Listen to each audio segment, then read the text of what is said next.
তো বন্ধুরা আজকে আমি আপনারা দেখাইমু যে গাড়ির ভিতরে বোয়ার পরে গাড়ির এসির ফাংশনে কিলাখান কাম করে। তো আপনারা দেখতে পারেন আমি বর্তমানে একটা এসির 3D কুলার মানে একটা অপশন লইয়া আইছি। তো দেখতে পারেন কম্প্রেসারে বর্তমানে কম্প্রেস করে। তো কম্প্রেস করার কারণে মনে করো ঠান্ডা এক সাইডে দি যার এই রেড লাইন যেগুলো আপনার হিট হইয়া কুলার থেকে আর এই ফ্যানে সার্কুলেশন করিয়া ওই যে গ্রিন কালার যেটা এটা হইলো ঠান্ডা। এই ভিতরে একটা আছে কয়েল, যে কয়েলের কারণে ওই যে ফ্যান আর একটা ঘুরে এটা আপনার গাড়ির ভিতরে একটা হাওয়াটা দিব ঠান্ডা। এখন দেখতে পারেন আমি একটা গাড়ির এসি লোড করি।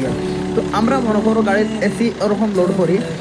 তো আমরা ওই যে 5 দিয়ে ওগো তারে টেম্পারেচার দিলাম, মনে করো কতটুকু ঢুকাইলে কতটুকু আমরা রাখবো। তো আমরা ম্যাক্সিমাম 60 পর্যন্ত রাখি। তো দেখতে পারেন আমার হাত তো আছে সিলিন্ডার, আর আমি হাত হারাইয়া দেখলাম যে ঠান্ডা ওয়ার্নিং। যে আপনারা যে আগে দেখতে পারতেন যে একটা ভিডিও যে কি সুন্দর করে একটা মানে কচুয়া লাইন যার ওগু, আর এই যেটা দেখতে পারেন এটা হইলো এসির কুলার, মানে এটার মধ্যে পানি উনি মারিয়া যে জাবলা যদি যেটা আসলো আমরা সম্পূর্ণ ক্লিয়ার করে দিছি।